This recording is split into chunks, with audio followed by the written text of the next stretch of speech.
Итак, друзья, сегодня я хочу поговорить о расходах, прежде всего, связанных с жизнью с веном. Давайте начнем с самого вена.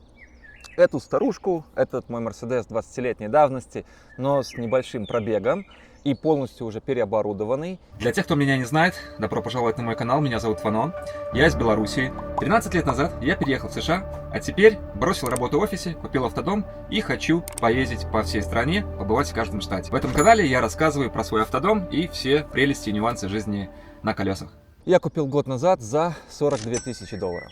Я считаю, это неплохая цена на тот момент, потому что год назад все еще был очень большой дефицит таких средств передвижения, таких домов на колесах, потому что после ковида в США очень много людей стали покупать дома, путешествовать и вообще работать удаленно, потому что это стало возможным. Поэтому возник очень большой спрос, цены были заоблачные, спринтеры, новые спринтеры, переконвертированные, начинались там от 120 тысяч и выше. Спринтеры бэушные там стоили 70-80. А другие производители RAM или Ford Transit брать я не хотел.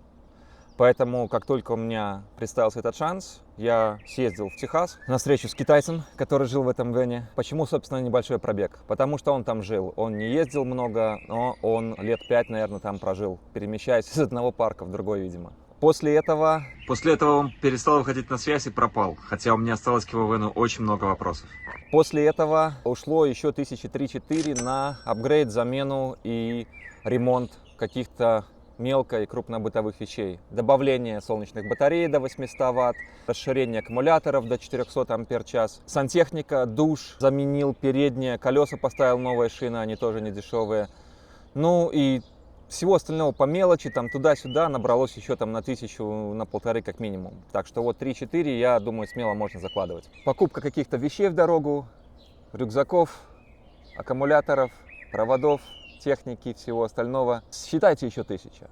То есть вот 1000 на всю мою необходимые вещи в дороге, которые мне сейчас очень помогают. Итого уже 42 плюс 3, 45, 46, 47 тысяч вот у меня уже ушло.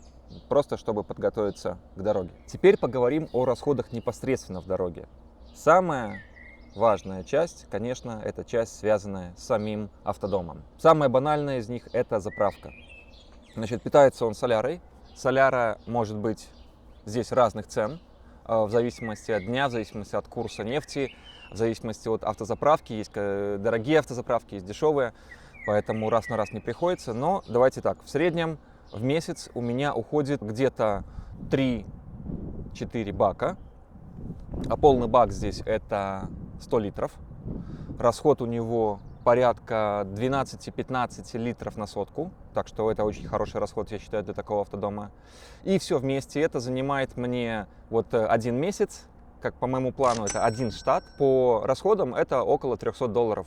Рассказываю интересный лайфхак, который сегодня со мной произошел. Вот сколько живу, как-то не задумывался об этом, наверное, потому что не было у меня дизеля в Америке до моего motorhome. Сейчас вот буквально проезжая заправку, столкнулся с такой ситуацией, что нету дизеля нигде, а есть off-road дизель, то есть, если по-русски буквально переводить, внедорожный дизель.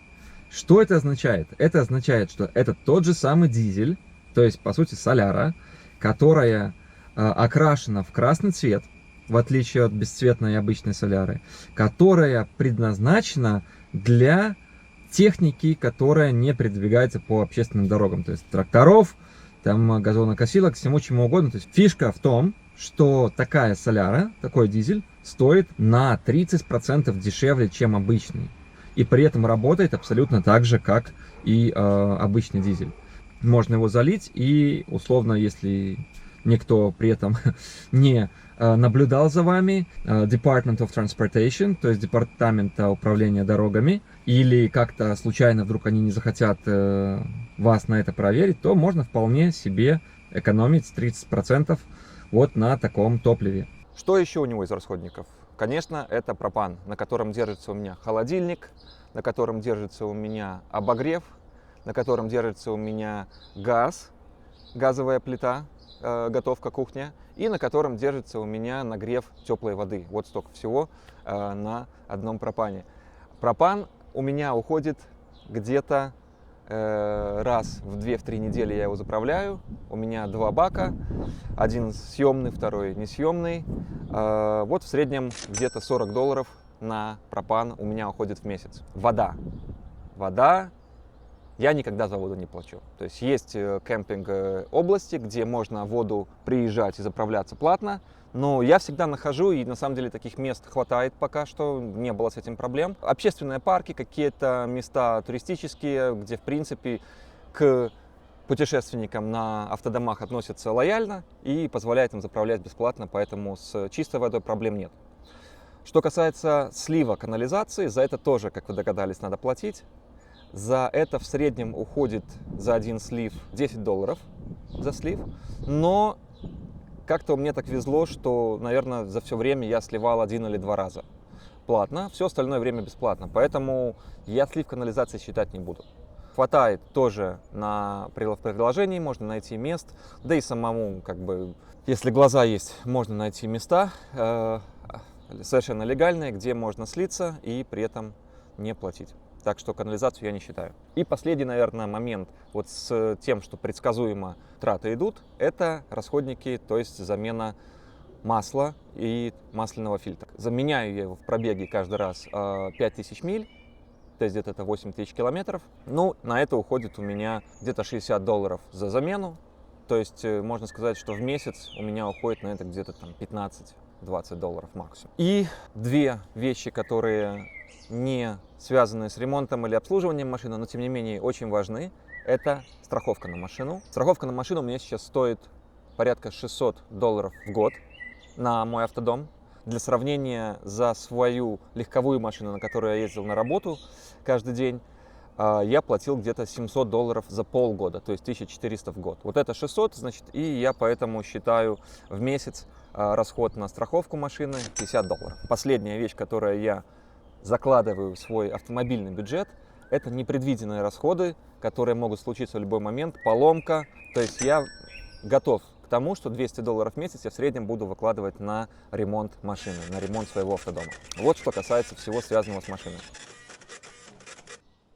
Въезды в парки, парковки, другие расходы связаны с путешествием именно в какие-то места. То есть я могу посетить какой-то интересный, не знаю, там аттракцион, интересный квест, интересное какое-то место в национальном парке отдельно, да. Но помимо этого все въезды в какие-то парки штата, парки национальные, как правило, платные для автомобиля. Если, конечно, ты не припарковался где-то до въезда в парк и не зашел туда пешком там, или въехал на велосипеде, тогда, конечно, ты не платишь. Но если ты на автомобиле, готовься заплатить от 5 до $20-25 за такой среднепопулярный парк. Если это какой-нибудь мега крутой туристический парк, то там могут быть и дороже расценки.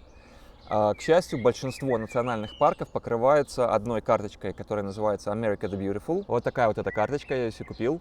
Она действует ровно год, стоит $80 и позволяет посещать бесплатно въезд на более чем там 3000 разных парков и природных заповедников в Америке.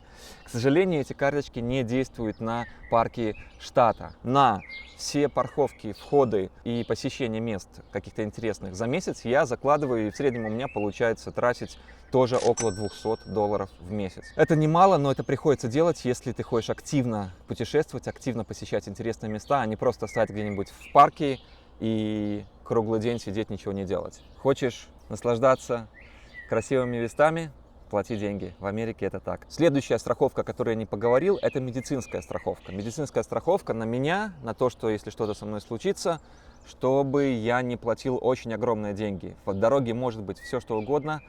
Для примера, скорая помощь здесь, когда посещал, у меня было подозрение, что вывихнут палец или сломан палец, непонятно, там, играя в баскетбол. На обследование сделать рентген и обмотать его и сказать, что со мной все в порядке, это просто растяжение. Скорая помощь выписала счет на $2000. Поэтому хорошо, что у меня была страховка, которая покрыла большую часть. Я заплатил там где-то порядка $200 всего лишь. Но чтобы вы понимали порядок цен и чем это грозит, если с тобой в дороге что-то случается. Поэтому медицинская страховка, которую я здесь заложил где-то $1200 за год, мне, соответственно, обходится в $100 в месяц. Основной следующий источник расходов – это, конечно же, еда, питье. Еда у меня покупаются в супермаркетах, типа Costco, то есть оптовых. Хватает мне одной закупки где-то на 2 недели.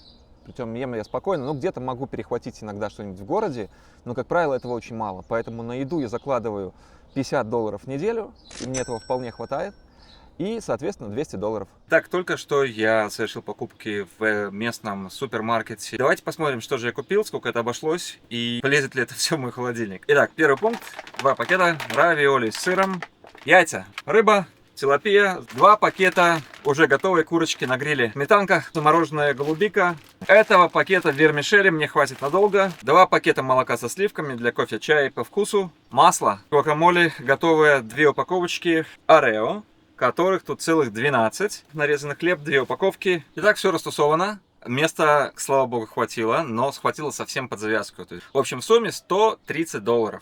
Дальше, очень важная статья расходов, это, конечно же, интернет. Куда же без интернета? Значит, интернет у меня 2 видов. Один интернет у меня на сотовом. Здесь Unlimited интернет, но при этом расшаривать его через горячую точку Wi-Fi на компьютер, конечно, можно только ограниченно. Там дается 10 гигабайт по моему тарифу. Вот 10 гигабайт я могу использовать на ноутбуке. Вы понимаете, что это очень быстро расходуется. И не везде, конечно, есть связь. Поэтому у меня Starlink. За Starlink, значит, там есть разные тарифы. Есть тариф Unlimited полностью, мобильный. Он стоит порядка там $160-170 в месяц. Есть тарифы поменьше, то есть есть 10 гигабайт в месяц, есть 50 гигабайт в месяц. И за каждый следующий гигабайт ты там платишь дополнительно по $1. Я выбрал 50, потому что у меня в итоге в сумме там получается где-то 70-80 гигабайт в месяц, и я не превышаю вот эту стоимость Unlimited. Там у меня в среднем получается за Starlink где-то $100 в месяц, поэтому мне выгодно, я могу платить ровно столько, сколько я пользуюсь. Ну и за мобильный, соответственно, уходит $60 в месяц тоже. То есть вот 160 — это моя связь, это моя работа, это моя жизнь. Надо учесть, конечно, что львиную часть всех загрузок на сайты, на которых я загружаю свои фото-видеоматериалы, я делаю в Planet Fitness, в тренажерках, где бесплатный Wi-Fi. Если бы я платил еще за все эти загрузки, то, конечно, там уже 50 гигабайт мне бы не хватило, пришлось бы покупать Unlim, а это еще сверху $60. Зачем лишний раз? Тем более, что в Planet Fitness, как правило, скорость выгрузки на сайты гораздо выше, чем у спутника, естественно, мощность не такая большая. Погнали дальше. Из обязательных трат у меня еще, конечно же, подписки. Подписки — это, конечно, что-то ужасное, потому что ты один раз на них подсаживаешься, и потом уже спрыгнуть с них очень тяжело. Я стараюсь контролировать свои подписки, но тем не менее они есть. Первая моя подписка — это ChatGPT платный, потому что он мне нужен для работы и очень сильно помогает. Он обходится мне $20 в месяц. Следующий Planet Fitness, о котором я говорил, тренажерка, она стоит мне $25 в месяц. Еще 2 сервиса, которые использую, это музыкальные сервисы. Это Spotify, потому что я терпеть не могу рекламу, когда я слушаю музыку. Я хочу слушать музыку неограниченно в дороге, и при этом чтобы она не сводила меня с ума постоянной рекламой через песню. Spotify $13 в месяц. И следующий сервис музыкальный — это MusicBed, на котором я могу скачивать музыку для видео, для YouTube-канала, лицензированную, очень классную, она мне очень нравится, качественная, но она кусается. MusicBed стоит $30 в месяц и подписка на год.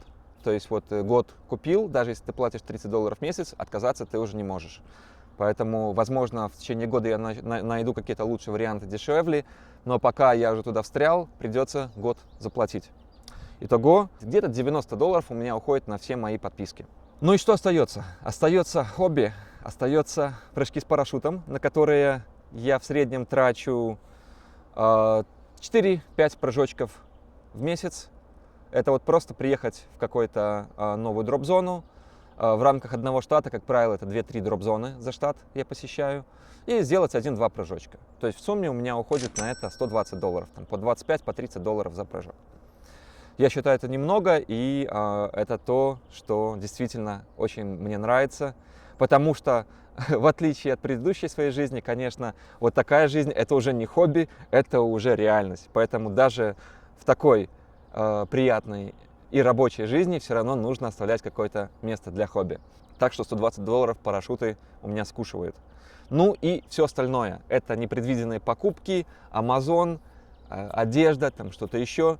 Они у меня заложены в еще $200 в месяц. Не обязательно, что я трачу все эти $200 в месяц, каждый месяц, но лучше заложить и потом не удивляться счетам, чем потом чего-то не учесть. Так что пусть лучше лишний раз отложится. Что мы в итоге имеем?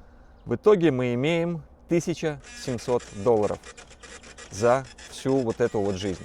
Конечно, можно было бы и дешевле, но я придерживаюсь принципа, что чем больше ты тратишь, тем больше ты стимулируешь себя зарабатывать.